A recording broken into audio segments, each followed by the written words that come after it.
যুক্তরাষ্ট্রের শীর্ষ খুচরা বিক্রেতা অ্যামাজন, ওয়ালমার্ট, টার্গেট ও গ্যাপ ভারত থেকে পোশাক আমদানির অর্ডার স্থগিত করেছে। কারণ প্রেসিডেন্ট ডোনাল্ড ট্রাম্প ভারতীয় পণ্যের উপর শুল্ক দ্বিগুণ করে 50% করেছেন। এর প্রথম ধাপের 25% ইতোমধ্যে কার্যকর, বাকি 25% কার্যকর হবে 28 আগস্ট।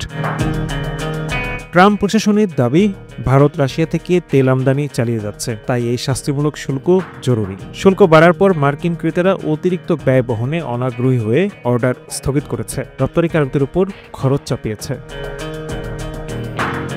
শুল্ক বৃদ্ধির ঘোষণার পর মার্কিন ক্রেতারা ভারতীয় রপ্তানিকারকদের কাছে পাঠানো চিঠি ও ইমেইলে বিদ্যমান অর্ডার স্থগিত রাখার অনুরোধ জানান। তারা অতিরিক্ত শুল্কের ব্যয় বহন করতে অনাগ্রহী এবং রপ্তানিকারকদের উপর চাপ দিচ্ছেন এই খরচ নিজেরা বহন করার জন্য। এতে উল্লেখযোগ্যভাবে কমে যাওয়ার আশঙ্কা দেখা দিয়েছে ভারতীয় রপ্তানিকারকদের লাভ।